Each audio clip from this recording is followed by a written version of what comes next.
agradecimiento a vos y a, y a Sebastián. Creo que desde el momento que empezamos a hablar, se nos ocurrieron cosas y creemos que podemos aportar cada uno desde lo que vivió, desde lo que hizo. Nada, experiencias y quizás recomendaciones para llegar a hacer cosas más grandes. Creo que entre todos podemos hacer cosas muy grandes y les agradezco sobre todo por haber creado este ambiente, este instituto, que creo que ayuda a un montón de gente y más que nada da esa sensación de que hay mucho para hacer y que hay muchas cosas que se pueden hacer empezando desde cosas muy simples, ¿no? Esa va a ser mi idea un poco del tema de hoy, mezclar lo que vos venías hablando en el curso de talento con la tecnología y explicar que, al menos desde mi punto de vista, la tecnología no es algo tan inalcanzable como parece o tan sofisticado como parece. En muchos casos es una cosa bastante simple y simple de implementar. Vuelvo a darle las gracias también a Gustavo Represas, que está ahí conectado. En un momento, cuando lleguemos ahí a la parte de la charla, le voy a pedir si por favor puede participar. Para mí, Gustavo es una referencia, no solamente por lo que representa en el CENARD y en la universidad, sino también por su forma de pensar y por ser un tipo, por un lado, muy técnico, trabajando en laboratorios de alta performance y muy tecnológicos, pero por el otro lado también muy humano, y muchas veces nos quedamos hablando de otras cosas que no tienen mucho que ver con la tecnología, y eso creo que aporta mucho. Sebastián, no sé si vos querés decir algo o empezamos ya con... No, nada, solamente saludar a todos, en general, los de la sala y a este nuevo inicio, a este mes de marzo, tan plagado de personas que la verdad nos hace sentir muy feliz. Y vos y Gustavo, tengo la suerte de conocerlo ahí del CENAR, nada, es un orgullo.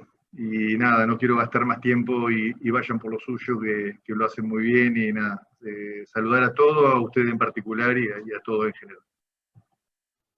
Bueno, le pido a Paulo si puedo compartir, voy a compartir la presentación que tengo acá, que más que nada es una forma de tener una línea para seguir durante la charla. Lo que queremos es que esto sea una charla donde todos participen. Vamos a tratar de, como ustedes me recomendaron, Carlos y Sebastián, vamos a tratar de tener una línea, de ir presentando ciertas cosas y cuando llegamos a un punto, ahí abrimos para que todos hagan los comentarios y las preguntas que quieran, si les pareció interesante. Si no, ya pueden ir preparando el asado. Dentro de media hora, 40 minutos, pueden ir preparando el asado. Vamos a empezar como para explicar de dónde vengo o cómo llegué a ser lo que soy hoy. En los años, tuve la suerte de nacer en Argentina, yo siempre lo digo, y estoy muy contento y muy orgulloso de decirlo en cualquier parte del mundo donde me ha tocado vivir. Me ha tocado vivir en Buenos Aires, en Chicago, en Milán y ahora en Miami. Tuve la suerte de nacer en Argentina y tuve la suerte de nacer en una época donde esta era nuestra pantalla, o era mi pantalla, ¿no? A través de un canal que creo que también esto influencia lo que hoy somos, lo que somos los de la generación de los 70 o de los 80. Tenemos la suerte de haber pasado por una época donde muchas cosas pasaban por un solo canal. Básicamente, la información nos llegaba por el diario o por la televisión. Casi todos leían los 2 o 3 diarios que habían, casi todos veían los 2 o 3 canales de televisión que había. Y tuvimos la suerte, obviamente, si yo le pregunto a mi hijo quiénes son todos estos tipos, no conoce a ninguno, pero tuvimos la suerte de vivir a estos fenómenos, o esta gente que nos fue dando ideales o nos fue dando enseñanzas no sé si los vamos a llamar talentos o no los vamos a llamar talentos, pero nos fueron dejando algo muy importante. Pero lo que yo quería marcar con esto es que nosotros tuvimos la suerte de que, como no podíamos elegir qué era lo que pasaban en televisión, nosotros veíamos a los monstruos de la NBA que recién empezaban a surgir. Teníamos en Argentina a los Uranga, a los Milanesio, a los monstruos que también es como que pusieron las bases para lo que después vino, que fue quizás la mejor época del básquetbol argentino. Teníamos un Vilas que estaba terminando y enseñándolos lo que era un deporte que quizás no era un deporte popular, no era una cosa que uno veía por la calle, que uno no tenía acceso simple, rápido e incluso accesible económicamente, no era fácil jugar al tenis. Después tuvimos una Gabriela Sabatini que nos siguió motivando, tuvimos esas luchas que había entre los buenos y los malos, o los distintos y los perseverantes, como pasaba con Sampras y Agassi, o como pasaba con Senna y Prost. Y después vivimos todas esas emociones juntas con Maradona y Canigia, con Castellani, que también nos enseñó a querer un deporte que quizás no era el deporte que nosotros jugábamos. Y seguramente me estoy olvidando de muchísimos más. Pero lo que yo quería mostrar acá es que era muy difícil que en esa época no te gustara el deporte, porque era tan emocionante y era lo que se veía, y había que ver lo que veía papá, ¿no? O lo que veía mamá. Hoy los chicos están con sus dispositivos y cada uno elige, entonces se focalizan mucho más en lo que les gusta y quizás no reciben toda esta información que nosotros recibíamos, que no sé si la queríamos recibir, pero la aprendíamos a querer, ¿verdad? A partir de ahí, bueno, uno empieza a decir, ¿cómo me voy a formar? Y todo empieza a influir. Yo creo que cuando uno arma una presentación como esta, que de nuevo les vuelvo a agradecer la posibilidad de armarla, porque te hace ir para atrás, ¿no? Y te hace pensar en cómo llegué a donde llegué, por qué pasaron todas estas cosas y hoy termino siendo lo que soy. Bueno, yo por un lado tenía un padre médico, ¿no? La ginecología no me ayudaba mucho por el lado de mi padre, pero bueno, uno aprende y está involucrado en ese ambiente, ¿no? Por el otro lado, tenía inquietudes tecnológicas. Me gustaba la ingeniería, me gustaba la computación. Bueno, la computación recién empezaba en Argentina, hablaban de BASIC, hablaban de logo, de programar.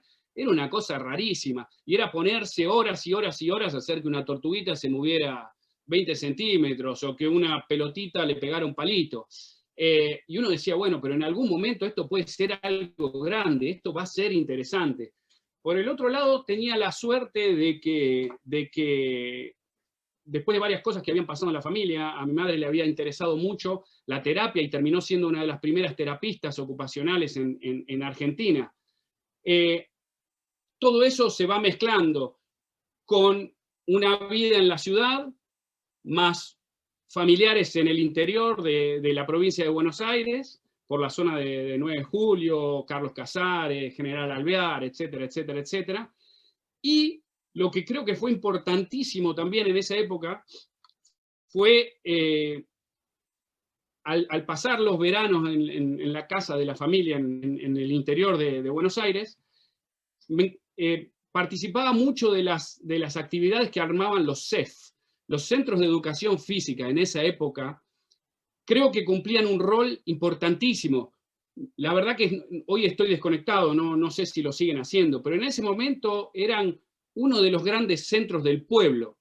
Y uno iba a la pileta, a la piscina, a la mañana, volvía, después jugaba al vóley, después le daban una jabalina y uno tiraba una jabalina, le daban un disco, tiraba un disco.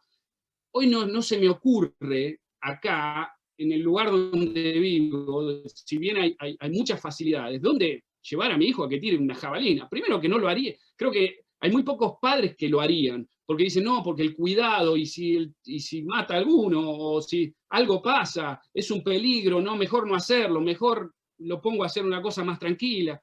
Bueno, todas esas posibilidades creo que fueron formando este ingeniero, que es uno de los menos ingenieros que puedan llegar a conocer. Y siempre estaba el club, el famoso Club Atlético Temperley, que nos tocó pasar por miles de cosas, hasta un club cerrado en esa época, un club fundido, y todas esas son enseñanzas, ¿no? Todas esas son cosas que van quedando en esa parte de atrás de la memoria del disco rígido, y uno dice, ¿y para qué las guardo, no? En algún momento van a salir de ahí, en algún momento van a salir de ahí. No fueron intencionales, no fueron guardadas de manera intencional. Nunca supe para qué las tenía ahí. Pero bueno, se iban acomodando y se iban juntando y se iban conectando con otras cosas. ¿Y por qué en el fondo están estas notas? Porque siempre estuvo la música de fondo. Y seguramente después vamos a hablar también del tema, pero bueno, eso también es algo que le agradezco a mi familia, porque siempre había música en mi casa. Podía ser deprimente un tango en un día gris, o podía ser algo un poco más divertido o algo más positivo, pero siempre había música de fondo. Y acá vamos con el tema de las creencias y la educación. De nuevo, esto viene al hecho de pensar cómo uno llegó a donde llegó, ¿no? Tuve la suerte de tener padres preocupados por mi educación. Quizás hoy uno sabe más, o hoy uno tiene mayor información, pero ellos siempre estuvieron preocupados. Entonces, el camino fue así.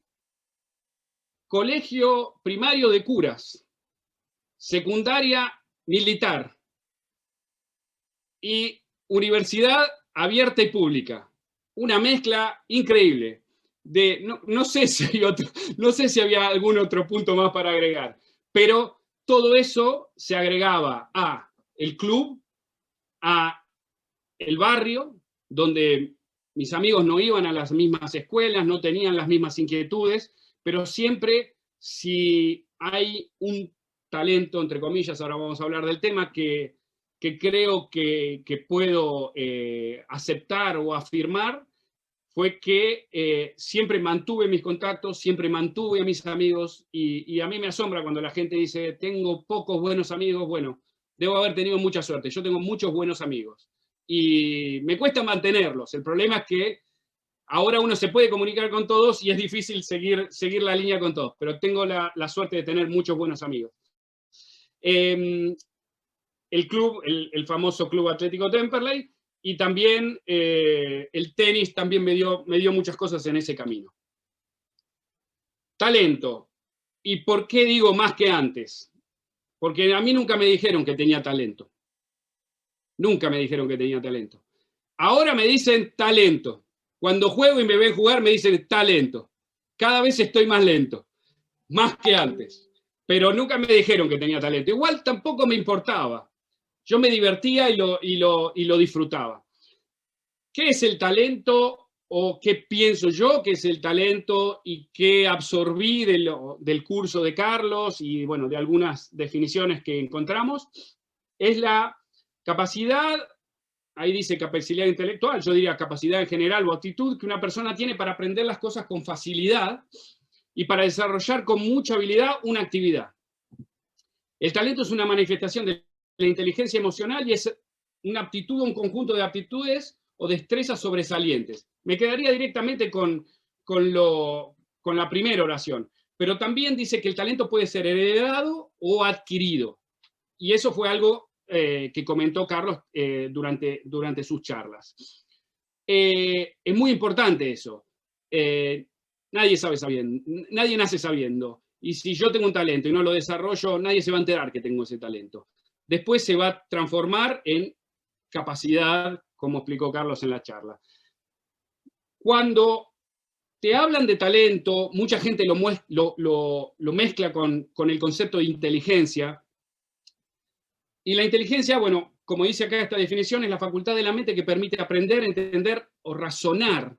Y por eso hago hincapié en esa palabra, en razonar, tomar decisiones y formarse una idea determinada de la realidad.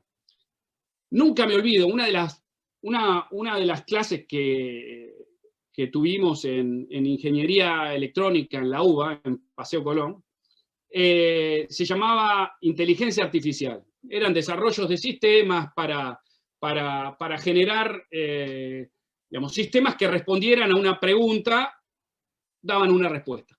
Pero un día vino el profesor y dice, esto eran los 90, ¿no? Viene el profesor y dice, hoy no vamos a empezar la clase como empezamos siempre, les voy a hacer una pregunta. Imagínense, esto es post-mundial de Estados Unidos, post-Maradona y el doping, etcétera, etcétera, etcétera, y viene y dice, ¿ustedes qué piensan? ¿Que Maradona es inteligente o no es inteligente? ¿Para qué? Tuvimos 3 días discutiendo lo mismo. Si lo hubiese dicho el primer día de clase, no había clase. O sea, porque estaba la gente que decía que era inteligente y la gente que decía que no era inteligente. Por actitudes, por resultados, por lo que fuera.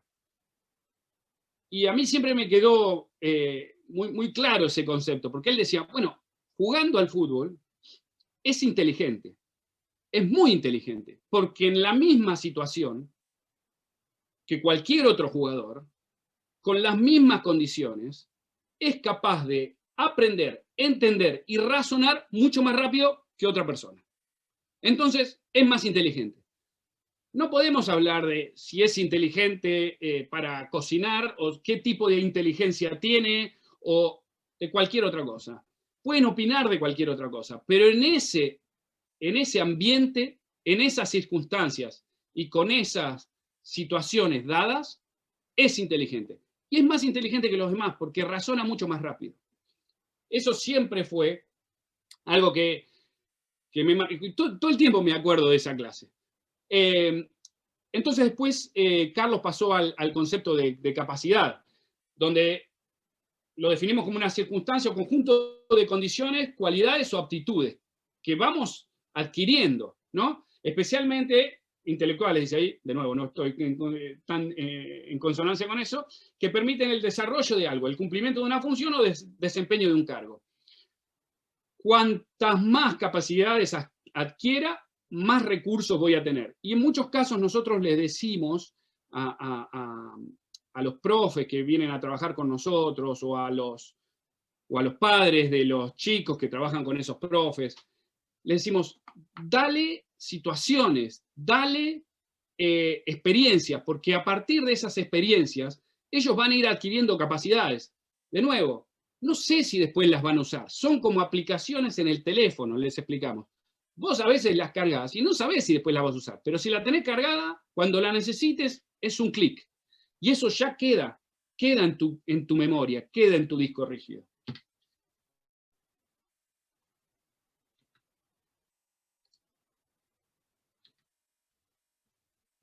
Entonces, mi idea, y de nuevo es mi idea, y puedo estar muy equivocado, mi mujer siempre dice que estoy equivocado, o sea que ustedes tienen todo el derecho a pensar lo mismo, dice que todos tenemos talento, o habilidades diversas. Entonces, no importa que vengan y que me digan que tiene talento, que no tiene talento, cuál concepto usamos, o qué entendemos como talento. No me importa. Cuando nosotros hacemos evaluaciones, en muchos casos nosotros usamos tecnología para hacer evaluaciones atléticas, ¿no? De deportistas. Y yo siempre digo, a ver, si yo lo hago, no sé, tirar de una polea para ver qué fuerza tiene, al Peque Schwarzman, comparado con cualquiera de los otros que está en el circuito hoy con él, obviamente va a tener más fuerza, porque puede mover menos masa, porque tiene menor masa él. Entonces, si yo no estoy en contexto, si yo no pongo eso en contexto, esa evaluación no la pongo en contexto, no sirve para nada.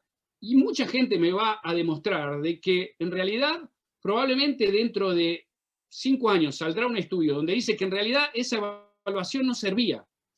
Hay que ponerla en contexto y hay que guardar toda esa información, pero tener la capacidad, sobre todo, de ponerla en una planilla o en una licuadora que alguien la sepa manejar y que alguien entienda qué es lo que está buscando de eso. Lo mismo pasa con Campazzo. A ver, Campazzo, ¿qué filtro pasaría si no lo hubiésemos visto jugar?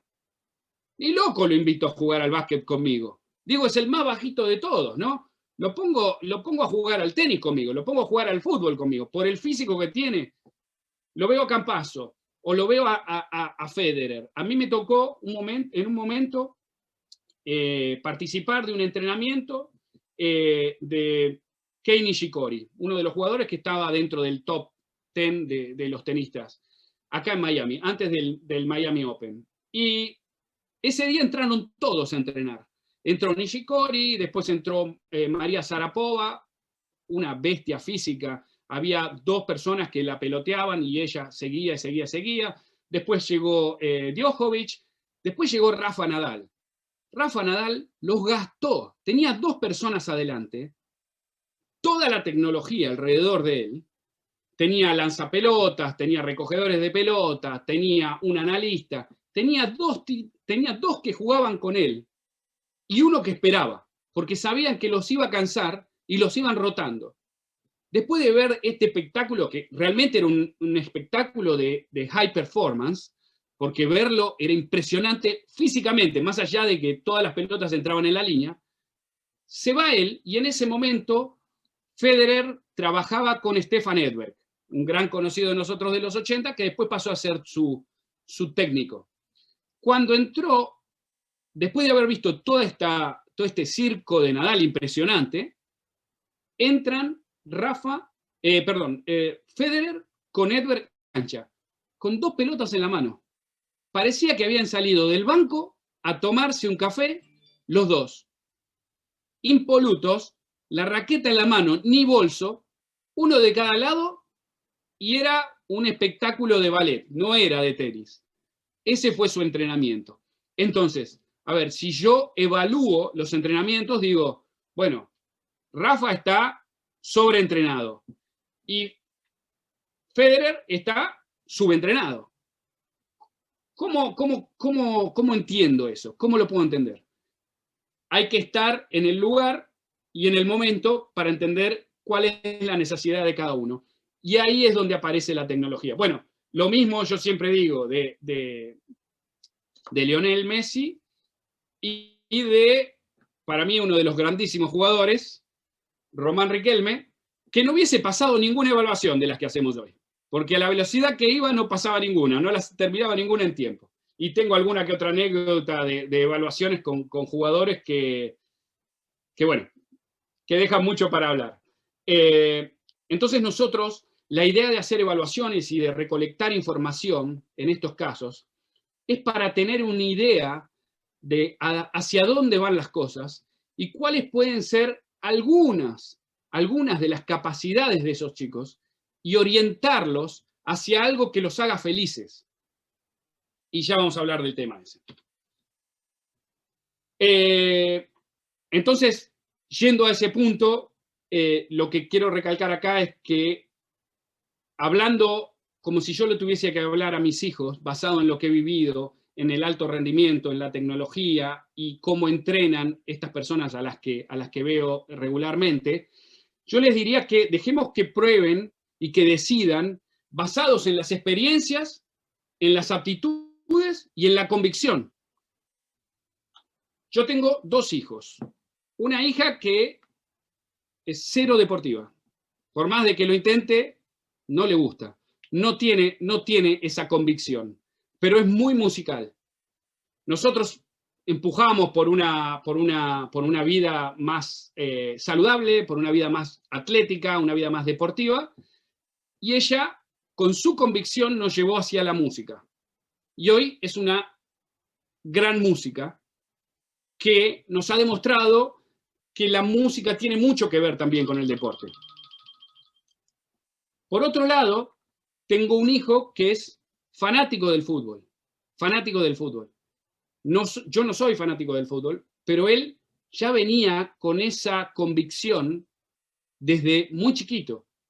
Y yo le decía, mirá, no te convendrá hacer otro deporte, a mí me gusta mucho el básquetbol, me gusta el tenis. Lo puse a hacer una cosa y la otra. el tipo está seguro, él sabe o él tiene en su cabeza, él sueña con ser futbolista, y cuanto más uno trata de sacarlo de esa zona, él vuelve a entrar. Él está convencido, él tiene una convicción que puede más que cualquier otra cosa que esté alrededor de él o que trate de sacarlo de ese camino. Y por otro lado, al hablar de todo eso, también quería mencionar lo que en muchos casos se habla, pero en muchos casos tampoco no se practica. Yo he tenido la suerte de poder hablar con la gente que trabaja en el Barcelona, en las inferiores del Barcelona, y ellos apuestan por dos cosas. Una, el multideporte. Y cuando nosotros vemos muchos de los grandes deportistas de hoy, Rafa y Nole Djokovic, los dos son grandes futbolistas, juegan muy bien al fútbol. Son dos tipos que juegan muy bien al fútbol. Seguramente eso les ayudó a desarrollar toda la parte coordinativa, todo el footwork, que quizás hace una diferencia, ¿no? Volvemos a lo que decíamos antes. Hay cosas que uno las va adquiriendo y no sabe si después las va a usar. Pero seguramente ellos los ayudó. Gabriel Batistuta y Martín Palermo, otro de mis grandes ídolos. ¿Por qué es uno de mis grandes ídolos, Martín Palermo? Porque es un tipo común. Uno no decía, mirá que Palermo puede pasar a 7 jugadores en una baldosa. No podía pasar a 7 jugadores en una baldosa. Pero era el tipo más parecido a un ingeniero que yo he visto en la cancha. Era la eficiencia hecha realidad. Una máquina. Había que hacer una cosa, darse vuelta y patear al arco. Y el tipo se daba vuelta y pateaba al arco. Bueno, estos dos jugadores, los dos eran jugadores de básquet en su infancia. Y se demuestra por la forma en la que usaban el cuerpo, en la forma en la que rotaban y en la forma en la que definían. Porque uno no ve eso muchas veces en los jugadores de fútbol de hoy. Y uno dice, bueno, si tenés una ventaja física, ¿por qué no la usás? Bueno, tendrían que hablar con Sebastián Uranga. Más de uno de ellos tendría que hablar con Sebastián para entender cómo uno puede girar en un espacio pequeño y definir sin hacer nada más. John McEnroe tocando la guitarra, otro que tiene mezclas de muchísimas influencias, bueno, Guillermo Vilas también. Zlatan Ibrahimovic, otro jugador impresionante, que es muy raro ver un tipo de 2 metros de altura con la flexibilidad y la elasticidad que tiene este jugador. Bueno, él es cinturón negro en taekwondo y es algo que, de nuevo, seguramente cuando él lo hizo, no pensó en me voy a hacer taekwondoka para después jugar al fútbol. Pero esa capacidad, esa cualidad que él adquirió de chico, le sirvió para diferenciarse en otro ambiente o en otra situación. Y lo mismo, bueno, con Michael Jordan. Vamos al tema tecnología. La definición es el conjunto de conocimientos propios de una técnica, ¿no? O conjunto de instrumentos, recursos técnicos o procedimientos empleados en un determinado campo o sector. Viene de tecno y logía en griego, el arte y el oficio de aplicar estos conocimientos, ¿no? La tecnología es el conjunto de conocimientos y técnicas que se aplican de manera ordenada para alcanzar un determinado objetivo o resolver un problema. Es una respuesta al deseo del hombre de transformar el medio y mejorar su calidad de vida. Toda la gente hoy cuando hablan de tecnología piensan en tecnología electrónica, pero la tecnología está en todos lados, ¿no? No está solamente en la electrónica. A esto yo lo relaciono con la ingeniería, porque la ingeniería es el arte y la técnica de aplicar esos conocimientos científicos, ahí dice a la invención, al diseño o al perfeccionamiento. Yo diría a resolver un problema. Cuando uno estudia ingeniería, lo que tratan de enseñarle, porque a veces uno no aprende, pero tratan de enseñarle, es cómo resolver un problema. Toda la carrera de ingeniería es cómo resolver un problema. partir un problema grande en pequeños problemas y buscarle respuestas a esos pequeños problemas para después terminar de resolver el problema grande. Ojo, puede que una persona sola no lo resuelva, ¿no? Y puede que no tenga solución. Pero bueno, la idea es el procedimiento, el método, no el resultado. Entonces, cuando hablan de tecnología, ¿cuál tecnología? ¿De qué tecnología hablamos? La gente piensa en el aparatito electrónico que tengo, o en la muñeca, o en la mano, o una cámara. No, no, no. La tecnología está en todo. La tecnología está metida en todo lo que hacemos hoy. Hoy tenemos tecnología por el lado de la nutrición, que obviamente alargó la vida útil de muchos de estos jugadores, como Federer, como Nadal, como Scola, como, bueno, miles de jugadores que podemos seguir dando y dando, bueno, el último quarterback del Super Bowl. Tenemos tantos ejemplos. ¿Por qué hoy esos jugadores que antes los descartaban a los 33, 34 años o 32 o menos, un jugador de 33 años para cualquier deporte era viejo? Hoy están en la cima de su carrera. ¿Y por qué? Gracias a todas estas tecnologías que ayudan a que la parte física siga funcionando a muy alto nivel. Pero claro, ¿cómo compito contra la experiencia de ese jugador? Entonces, nutricional, de hidratación, todo lo que tiene que ver con la indumentaria, con la ropa. Bueno, todos vieron seguramente fue el año pasado, no, el anteaño pasado, el proyecto para correr una maratón debajo de las 2 horas, ¿no? Hasta yo con esas zapatillas bajo 20 minutos, ¿no? Está bien, es una posibilidad y todo va hacia adelante. Hoy no podría ningún jugador de tenis de los 80, con la raqueta de los 80, podría competirle a un jugador de tenis de hoy con la raqueta de hoy. Tampoco con la nutrición, tampoco con todo el entrenamiento y todas las situaciones por las que esos jugadores pueden pasar hoy gracias a la tecnología. Nosotros estamos empezando a implementar la realidad virtual en muchos campos. ¿Para qué? No es porque tenemos ganas de jugar con eso, sino que yo puedo generar muchísimas situaciones que en otros casos tendría que jugarme 50 partidos más para entender o para que me toque una de esas. En cambio, yo puedo, con estas nuevas tecnologías, meter a mi sujeto, a mi atleta, a mi jugador, en 20 situaciones como esa, para que cuando se encuentre en una de esas situaciones, él sepa cómo responder. Y esto nosotros también lo estamos haciendo con los árbitros, porque es muy complejo tomar una decisión bajo presión en una situación donde hay 20 que te quieren matar de un lado, 20 que te quieren matar del otro y 30.000 afuera. Si encima mi cerebro nunca pasó por esa situación, nunca tuvo que tomar una decisión ni siquiera parecida. Entonces, tengo que preparar a ese sujeto para que pase por situaciones al menos similares y que tenga algo de información para que cuando tenga que procesar algo similar, tenga una respuesta al menos aceptable. Ese es uno de los proyectos que tenemos también con una de las federaciones.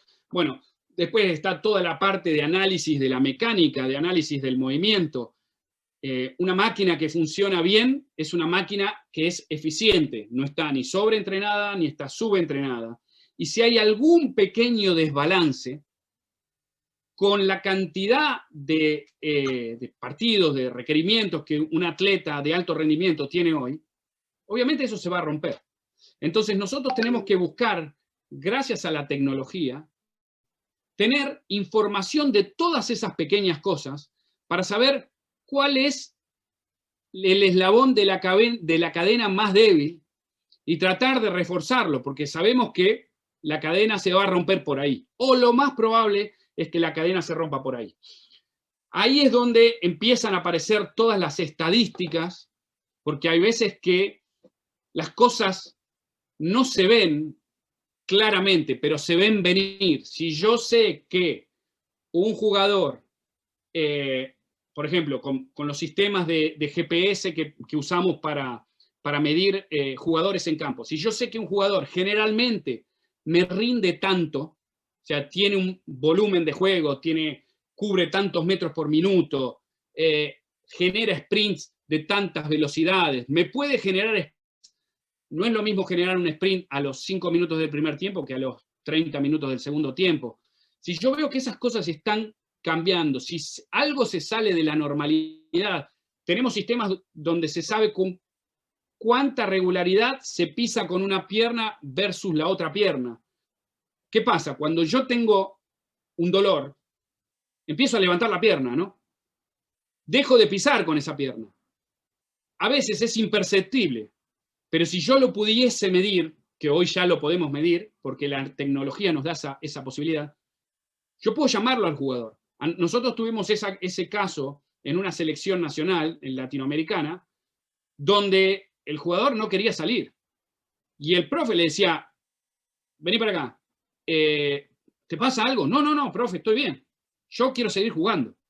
Claro, yo soy jugador, me llaman para la selección nacional y hasta que no me sacan en camilla, no me sacan, porque es la oportunidad. Uno sabe, quien alguna vez jugó en una selección como Sebastián, ya está, llegar ahí no la voy a dejar pasar, me tienen que sacar muerto, pero si no, no me sacan. El jugador no quiere aceptar que eso, obviamente, no es beneficioso ni para él ni para el equipo, pero ¿cómo lo detecto? Y en ese caso, nosotros nos dimos cuenta de que había un desbalance mayor al desbalance normal, porque todos tenemos desbalances. El tema es cuánto de ese desbalance es aceptable y cuánto es una pattern regular que nosotros tenemos todos los días. Si ese cambia, bueno, hay una pequeña alarma y de ahí va a haber que trabajar con los distintos grupos interdisciplinarios que trabajen con ese grupo humano, con ese jugador. Después está toda la parte de trabajos de fuerza y acá quiero hacer un parate porque me parece que es algo súper interesante. En realidad lo voy a mencionar y ahora voy a volver a ese punto. Toda la parte de trabajos de fuerza, donde cada vez se generan nuevas tecnologías o se van a buscar al pasado tecnologías que se han dejado de usar por alguna razón, por otra, puede ser por una cuestión de cambios de moda o por una cuestión de que se probó que algo no funcionaba, etcétera, etcétera, etcétera. Pero después hay que ir a ver si lo que se probó hoy se puede refundar, ¿no? Toda la parte de rehabilitación, muchísimas tecnologías que hoy nos ayudan a recuperar mucho más rápida. Y por eso se puede jugar de forma más seguida. Eso ayuda no solamente al deportista, no ayuda solamente al club o al equipo o al grupo o al entorno, sino que también no se olviden que todo esto está hecho y mantenido por un negocio. Ese negocio también se beneficia de que el atleta corra más rápido, de que tenga más experiencias, de que le pegue más fuerte a la pelota, de que se mueva mejor y de que pueda jugar más veces y de que pueda jugar más días y que pueda volver, una vez que se lesionó, que pueda volver más rápido. Todo tiene que ver con todo, está todo conectado, son todos grupos multidisciplinarios. Y ojo, porque la tecnología también se usa para cosas que no son tan buenas. Está el tema del doping, que todos conocemos, por ejemplo, la historia de Lance Armstrong, donde para mí,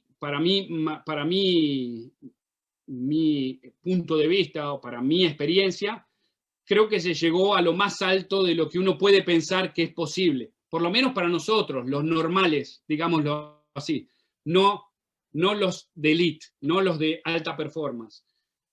Bueno, la historia de Armstrong ustedes la conocen, fueron no creo que haya sido el primer caso, pero fue donde se abrió la discusión sobre el tema del doping sanguíneo, donde alguien se reinyecta su propia sangre. De nuevo, increíble, un desarrollo tecnológico fantástico, de otro planeta, pero también hay que hacerlo, ¿no? Hay que hacerse una especie de diálisis todas las noches. Tiene que ver con muchas cosas. Volviendo al... otra experiencia que yo tuve, que me gusta contarla porque esto muestra hasta dónde llega la tecnología y hasta dónde llega la locura por la tecnología en algunos casos. Tuve la suerte de trabajar varias veces con un centro acá en Tampa que se llama IMG, es la ex Academia Bollettieri de tenis, hoy es un centro mundial deportivo que tiene 50 canchas de fútbol, tiene como 30 canchas de tenis y no, probablemente más, y están haciendo nuevas, tiene un centro de golf, tiene un centro de alto rendimiento de track and field, de deportes de atletismo, tiene básquetbol, bueno, tiene todo. Es una ciudad que tiene escuela adentro, bueno, tiene nutrición, incluso muchos de los Boca, River han hecho pretemporadas acá, etc. Un día yo voy ahí a trabajar con alguien en la parte de biomecánica para analizar los movimientos de la carrera de atletas que hacían sprinting, y me encuentro con un atleta que estaban todos los pósters de él ahí y decían subcampeón mundial o subcampeón olímpico del, no me acuerdo, ¿no? 88, 89, no, era más de más. Bueno, no sé, 99, 2000, 2001. Yo decía, este tipo siempre subcampeón, pobre tipo, ¿no? O sea, por un lado, pobre tipo, por el otro lado es un fenómeno, subcampeón mundial, paralímpico. Entonces, me lo presentan, le digo, ay, ¿cómo estás? ¿Todo bien? Sí, bien, bien. Empezamos a charlar. Y en un momento dio para preguntarle, escúchame una cosa, ¿cómo es esto del subcampeonato? Me dice, yo te voy a contar. Él tenía una prótesis, le habían cortado una pierna y tenía una prótesis. El campeón olímpico de todos esos años, paralímpico, ¿no? Y campeón mundial había sido Pistorius, que todos lo conocemos por después todo el caso que él tuvo con la novia, etc. Pistorius tenía dos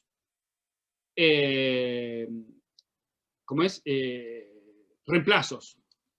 Él tenía uno solo.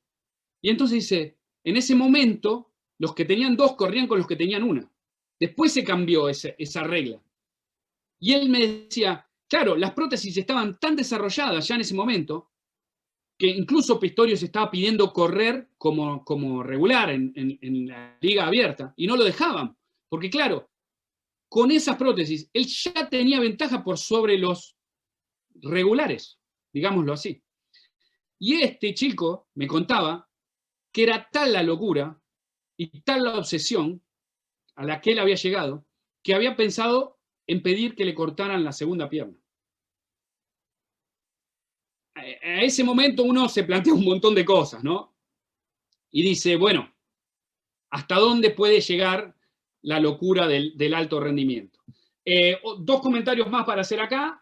Uno, el tema de nutrición. También tuve un día la posibilidad de que les tocó jugar acá a los Toronto Raptors y me encontré con Luis Escola.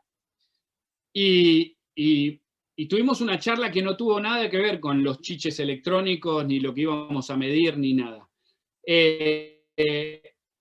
Primero me pareció un tipo increíble, me pareció un tipo súper completo, que obviamente después lo ha demostrado toda su carrera como líder, no solamente como jugador de básquet.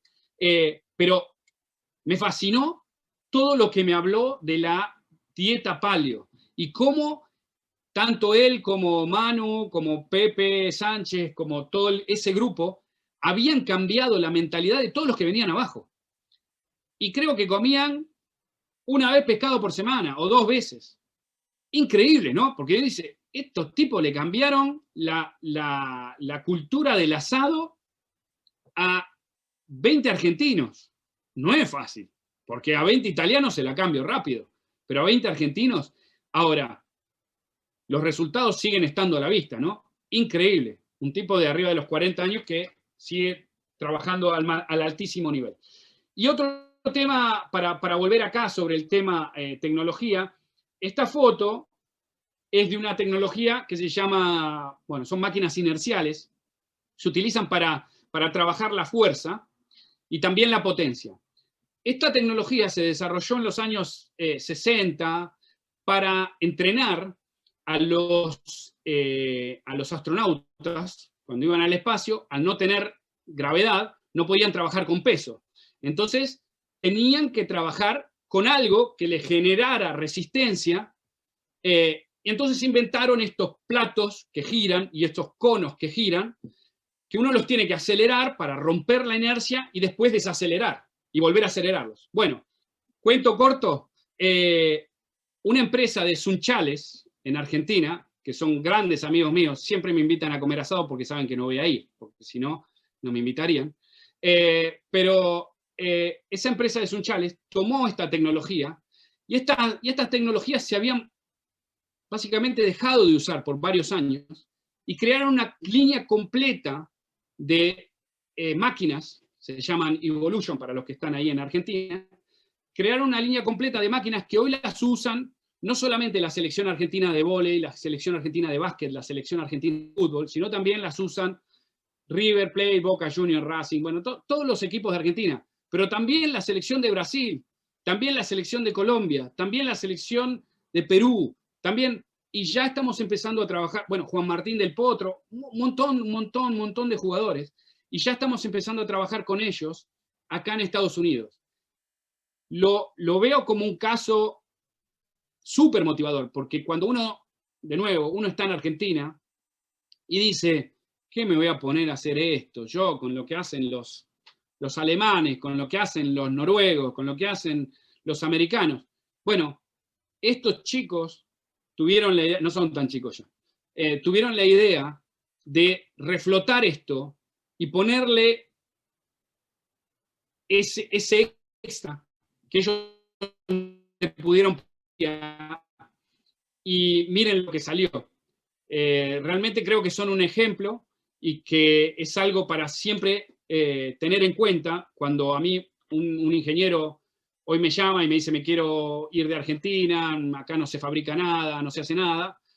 Le digo, bueno, la situación puede estar difícil, tampoco te lo voy a negar, pero por el otro lado, mirá que estos hicieron esto y funcionó. Obviamente uno se entera de las que funcionan, no se enteran de las que no funcionan, pero esta es una buena para recalcar.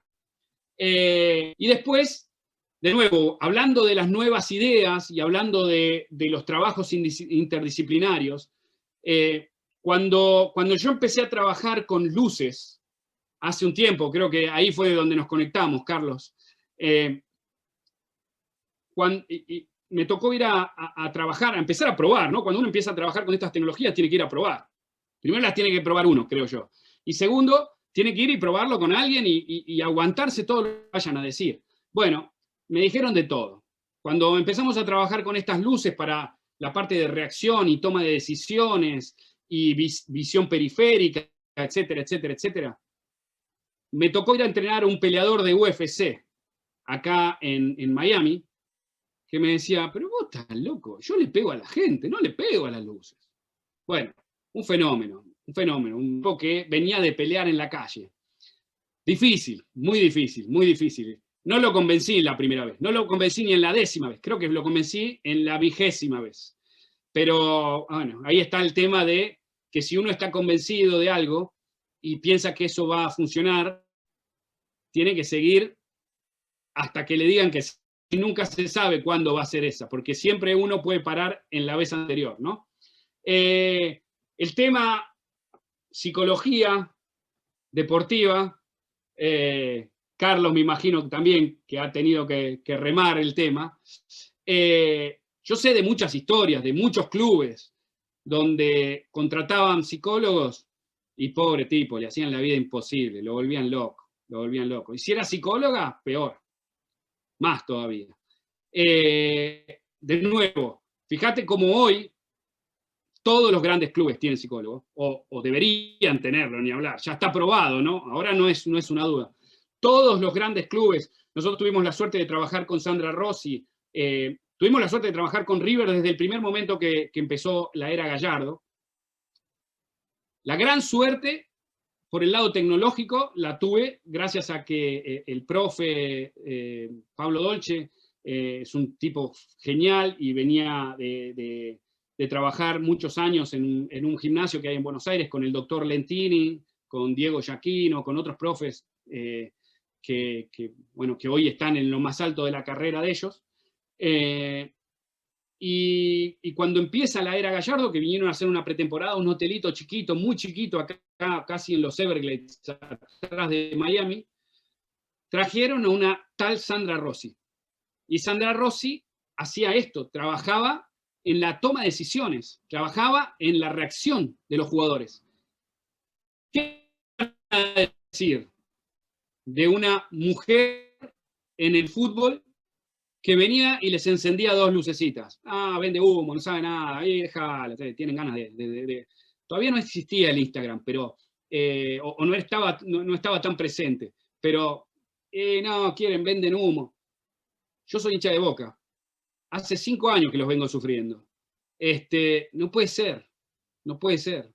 Yo siempre les digo, ganan la cabeza, ganan con la toma de decisiones. Son todos buenos. O sea, hoy en un plantel de primera división de River, Boca, Racing, Independiente, Atlético Nacional de Medellín, Corinthians de Brasil, Barcelona de Ecuador. A ver, todos saben jugar al fútbol, todos le pegan bien con las dos piernas, todos, pero hay algo más. Hay algo mental, hay algo decisional, si existe la palabra, que tiene que ver con ese momento que hace la diferencia. Y creo que Carlos ha hablado ya más de una vez del tema, así que no me voy a meter en el tema. Volvemos a los temas de recuperación, cámaras hiperbáricas, ya tecnologías que se usaban en otros ambientes mucho más clínicos. Yo vengo de trabajar en laboratorios cardiopulmonares por muchos años. Estas tecnologías hoy ya se usan en el deporte. Y hay jugadores que están tan avanzados que ellos dicen, pero a ver, yo estoy cuidando mi cuerpo. El que trabaja, el que es profesor y tiene que escribir, se compra una computadora. El que es chofer, se compra un auto. El que es ciclista se compra la bicicleta. Entonces, si yo soy un peleador de MMA, de UFC, un boxeador, y sé que me voy con unos cuantos golpes, con alguna que otra fractura, tengo que comprarme o buscarme la manera de tener algo que me haga recuperar más rápido, porque cuanto mejor me recupero, más rápido me recupero, de nuevo vuelvo a pelear. Y de nuevo vuelvo a ganar plata. Y de nuevo a pagar por esto.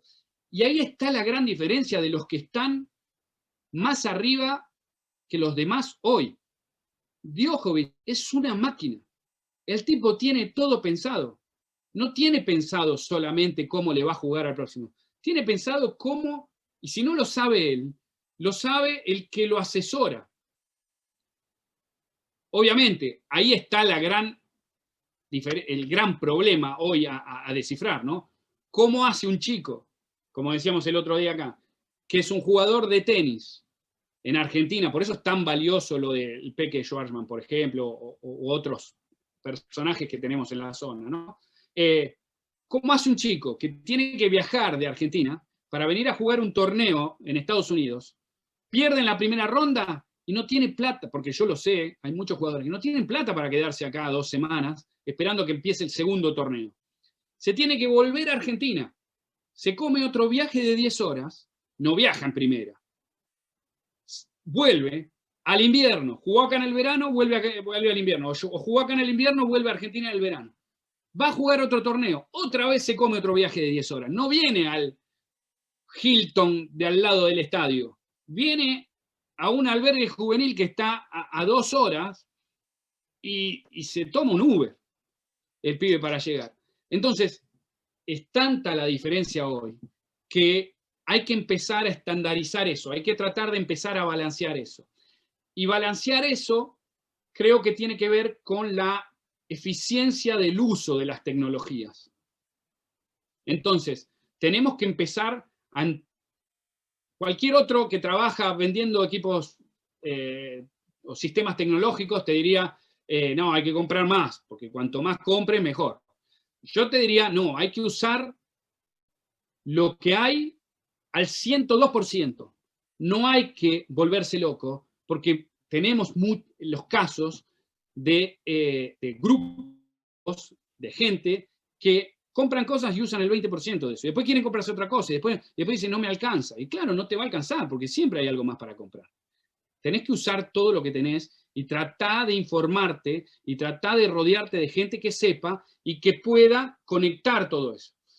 Las nuevas tecnologías, bueno, cada vez va a haber más sensores, incluso hasta subcutáneos, pero todo el tema, volviendo al tema psicológico, mental, respiración, entrar en la zona, de nuevo, esas son cosas que, entre comillas, cuestan poco, y a mí me cuesta mucho entender por qué hay muchos jugadores que no hacen yoga, meditación, trabajos de respiración, que es algo tan sencillo y tan barato que los podrían llevar a quizás a cortar un poco más esa brecha que tienen con los que tienen todo.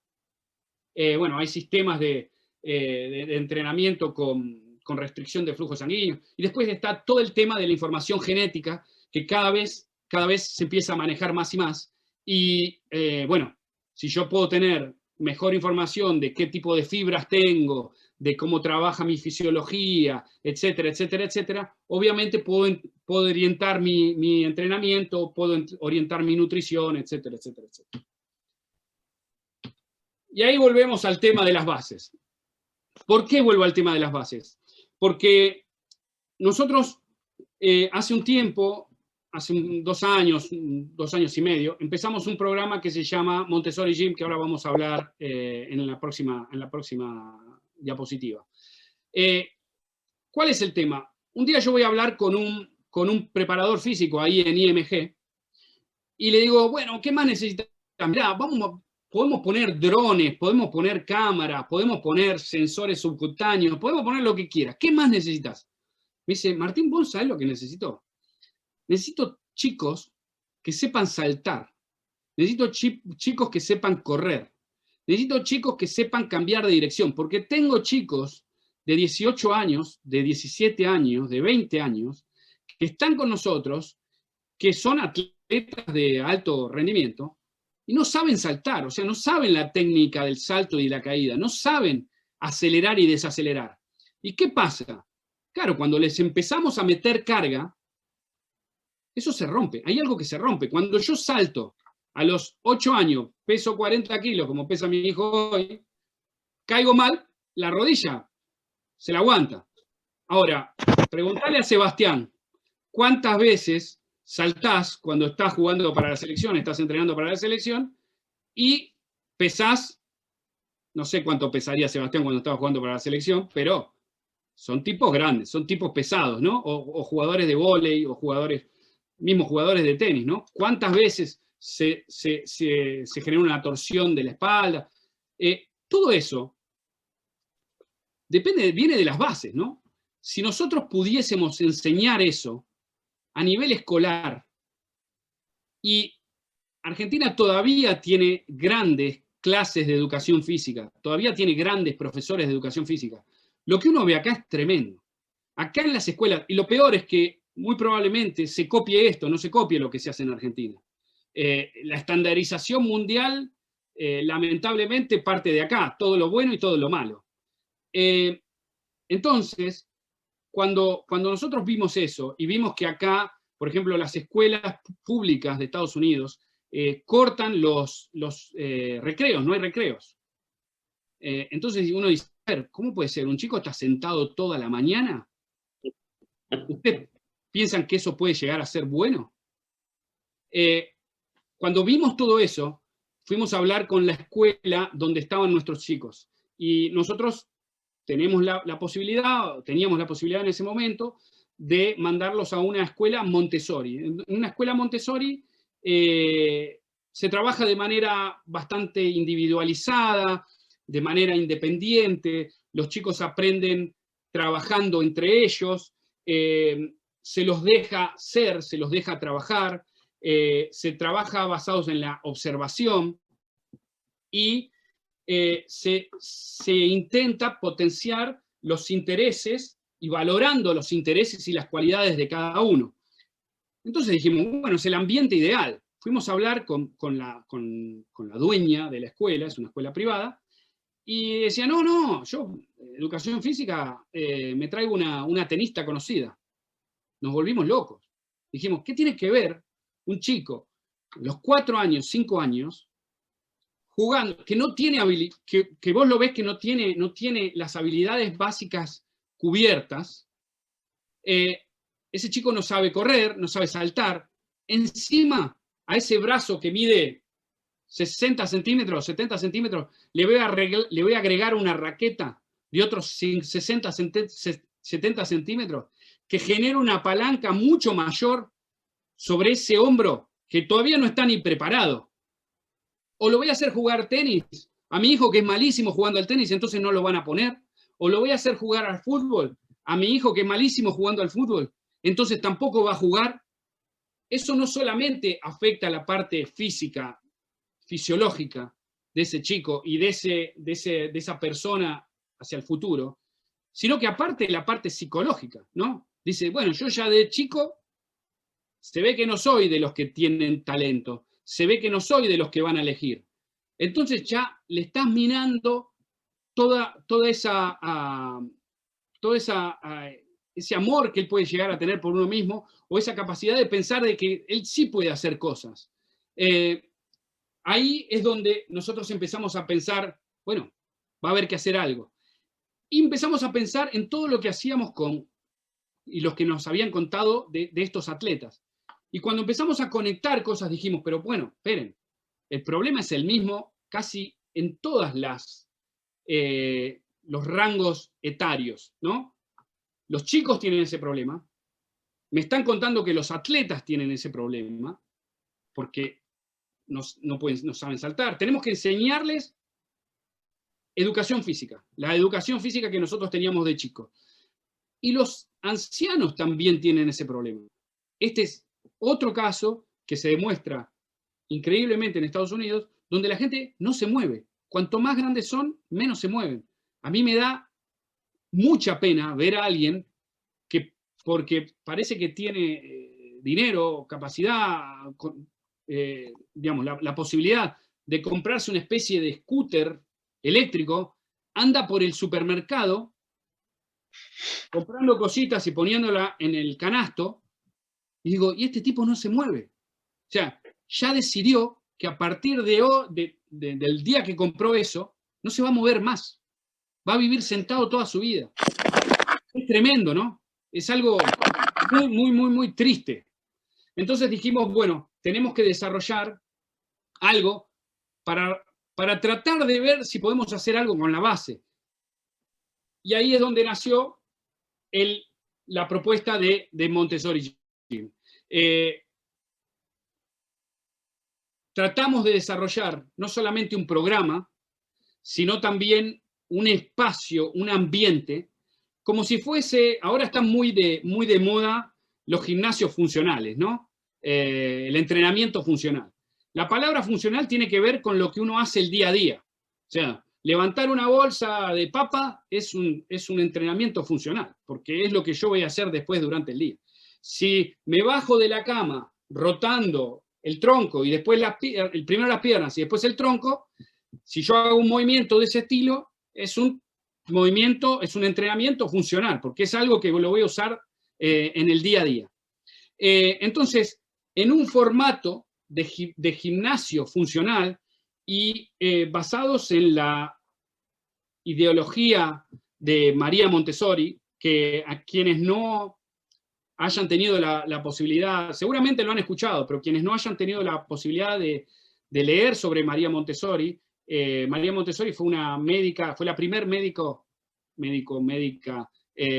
mujer en Italia a principios del 1900. Imagínense que en esa época eran todos hombres. María estaba bastante convencida de que ella iba a ser médica y se puso a estudiar igual, incluso hacía disecciones de cadáveres cuando todo el mundo dejaba la universidad, se quedaba sola en la morgue haciendo disección de cadáveres. Y bueno, no solamente fue médico, sino también trabajaba en la parte psicológica, y en un momento ella entendía que a través de la observación y a través del trabajo personalizado, ella podía cambiar y crear situaciones propicias para el desarrollo de los niños, porque los chicos en ese momento, en el momento del año a los 6 años, es cuando son una esponja, eso lo sabemos, nadie nos lo tiene que contar, es cuando más se desarrollan, es cuando más aprenden, y aprenden mirando, y aprenden moviéndose, y aprenden intentando hacer cosas. Creó esta forma de estudio o esta forma de trabajo, y casualmente las escuelas de ellas empezaron, que eran escuelas con necesidades especiales, de alumnos con necesidades especiales, o distintas, o diferenciadas, como las queremos llamar. A partir de ahí empezó a demostrar que incluso esos chicos tenían mejores resultados que otros. Bueno, el formato de una escuela Montessori, si alguna vez van a un aula Montessori, parece un gimnasio funcional, donde hay distintas estaciones de trabajo y los chicos mismos van a buscar ¿cómo se llaman? Sus lecciones, sacan la lección, trabajan sobre la lección y la vuelven a guardar. Cada uno, la primera vez que lo vi, yo dije, estos no son mis hijos, porque en mi casa no guardaban nada, pero en la escuela guardaban todo. Pedían permiso, se ponían en la filita, hacían todas las cosas en orden, era increíble. Pensé que era una secta. Después empecé a entender cada vez más y empecé a leer cada vez más sobre el tema, y la verdad que nos fascinó. Y nos fascinó el método. Entonces, cuando armamos el famoso Montessori Gym, lo que hicimos fue crear un ambiente donde todo está a disposición del chico. Y al chico se le enseña una vez cómo hacer una lección. Después ese chico le enseña a otros chicos. Otra cosa muy importante que tiene la metodología o la ideología Montessori es que los chicos están en grupos etarios de 3 edades diferentes. Por ejemplo, el 3, 4 y 5 están todos juntos. Los de 5 le enseñan a los de 3. Los de 3 aprenden de los de 5 y los de 4 son los que amalgaman el grupo. Entonces, yo siempre digo, esa es la vida, ¿no? Yo no tengo todos amigos de la misma edad. Yo tengo amigos que son más chicos, tengo amigos que son más grandes. Cuando yo fui a jugar al básquet o al tenis, jugaba con tipos que eran más grandes que yo y con tipos que eran más chicos que yo. Y tengo que aprender a jugar contra un tipo que es más grande que yo, que tiene más experiencia o que tiene más fuerza, y también tengo que aprender a jugar con uno que es más chico, que quizás es más rápido y que quizás es más impaciente, etcétera, etcétera, etcétera. Entonces, todo esto cerraba de manera perfecta. Y fue muy gracioso porque ahora ya estamos trabajando con muchas escuelas en Estados Unidos. Es algo que por ahora está trabajando acá. Y ahora la fase en la que estamos es la de enseñarles a muchos profes, que son profes que no tienen educación Montessori, cómo trabajar en este formato. Y me pasó en una escuela pública Montessori en la zona de Washington, donde tenían un gimnasio hermoso, un lugar enorme, grandísimo, para trabajar. Entonces armamos todos estos elementos, que son elementos pensados para que cumplan una función y para trabajar en una lección. Cada elemento, este es un elemento sobre el cual los chicos pedalean, y ese pedal alinea los tobillos, las rodillas y las caderas. Entonces, cuando hacen el movimiento, les estamos enseñando a realizar un movimiento de una manera ideal, digámoslo así. Después cada uno tendrá su impronta, ¿no? Cada uno tendrá su característica. Pero eso, de nuevo, se graba, ¿no? Se graba. Entonces, si este chico algún día es un jugador de fútbol, muy probablemente corra sin sin doblar los tobillos, sin meter las rodillas hacia adentro, sin torcer las caderas. No quiere decir que vaya a ser un gran jugador de fútbol. Quiere decir que le dimos la herramienta para correr de una manera más eficiente, de una mejor manera. Después, si lo usa o no lo usa, problema. Y en esa escuela de Washington, armamos un día, todo el día, íbamos a hacer un día de armado y un día de entrenamiento para los profes, y al otro día, un día de prueba, donde iban a venir todos los chicos y iban a jugar. Iban a jugar y iban a hacer sus lecciones. No son juegos, son lecciones. Cuando nos estábamos yendo la tarde del primer día, después de haber armado todo, le digo, bueno, listo, dejamos todo acá y mañana venimos, 8 de la mañana, estamos acá, empezamos a trabajar. Buenísimo, me dice, yo me voy a quedar un ratito. Digo, ¿por qué te vas a quedar un ratito? No, vos dejame que yo me quedo un ratito, vos andá, tranquilo, tomate tu tiempo, mañana hablamos. Bueno, perfecto. Vuelvo al otro día y el tipo había guardado todo. Había guardado todos los elementos atrás de una reja. Y le digo, ¿qué hiciste? Me dice, no, lo que pasa es que guardé todo. ¿Por qué guardaste todo? Si estaba todo armado, lo que es móvil en un lugar, lo que es estático en otro lugar. Me dice, no, porque si vienen los chicos y lo sacan. Le digo, primer lección Montessori. Todo está a la mano. Los chicos lo tienen que poder sacar. Los chicos lo tienen que querer usar. Yo me voy a preocupar por el chico que no lo quiere sacar, por el chico que no lo quiere usar, no por el que lo quiso usar y lo sacó. No, ese me viene bárbaro. Puedo llegar a ir a corregir alguna cosa, incluso muchas de estas lecciones tienen dentro un control del error. La idea es que el chico sepa corregirse a él mismo. Entonces, cuando lo corrijan, no le moleste, porque es algo que hace él siempre toda la vida. Y no tengan miedo a fallar, porque si uno falla y se corrige, puedo fallar todas las veces que quiera. Pero la cara del tipo era increíble. Me dice, no, porque yo guardé todo, a ver si vienen y lo sacan. Le digo, no, déjalo que lo saquen. Para eso está esto. De nuevo, la idea es la de trabajar con todo el rango etario, y también estamos trabajando en otro proyecto que se llama Active Aging, porque el mismo problema lo tenemos con los geriátricos acá, donde creo que todos lo sabemos, una de las causas más importantes que después devienen en fallecimientos es el tema de las caídas. Y hay mucha tecnología para prevenir caídas. Hay sensores que te dicen, la abuela se cayó en Mendoza. Bueno, una alarma, un email, un video de la abuela cayéndose en slow motion, bar, todo, lo que quieras. Pero nadie se preocupó porque la abuela no se caiga. Entonces empezamos a trabajar con terapistas y con preparadores físicos también para generar pequeñas estaciones de trabajo donde le generemos esas situaciones. Si yo no paso por una situación inestable, mi cerebro no sabe cómo reaccionar a esa situación inestable. ¿Qué hace? Se deja caer. Si yo ya estuve en situaciones inestables y sé que si cruzo los pies me caigo, bueno, abro los pies. O tengo coordinación de ojo-mano como para agarrarme de algo que tenga cerca.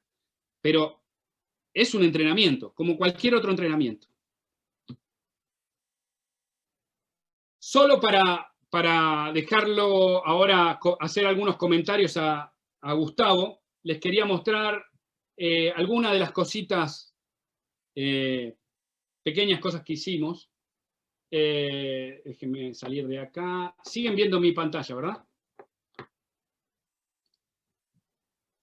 Esto fue, hicimos dos programas, un programa muy interesante. Yo siempre soñé, no sé si ustedes alguna vez vieron ESPN Sports Science. Para mí era como la meca, ¿no? Ver a esos tipos que decían, oh, y le ponemos este sensor y medimos con qué fuerza pateó la pelota y la velocidad de la pelota es equivalente a un auto de Fórmula 1 en la largada de Monte Carlo. Y vos decís, oh, espectacular, ya me lo imagino.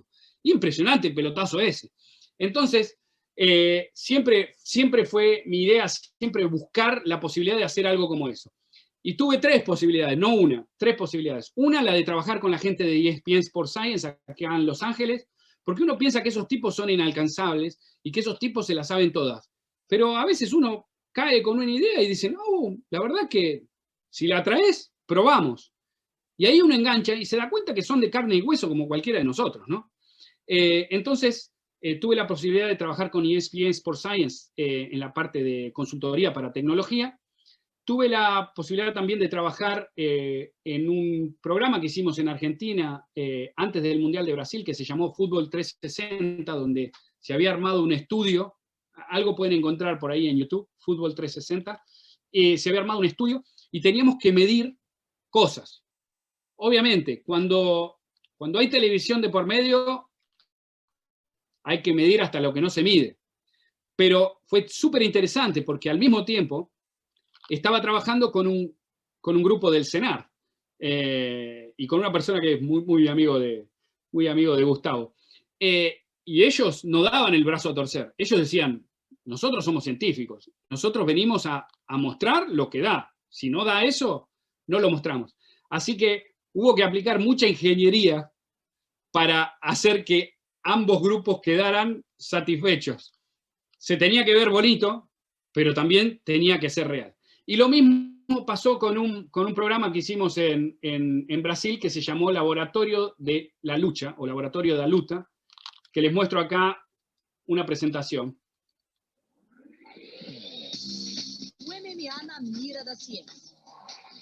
Isso, martela. Grandes lutadores submetidos a provas extremas em enorme laboratório de testes. Um time de cientistas, liderado pelo biomecânico Bruno Maggiotti, vai analisar cada movimento das estrelas do UFC com equipamentos de alta tecnologia. Vamos levar os atletas ao limite de seus corpos e mentes para revelar suas habilidades sobre-humanas.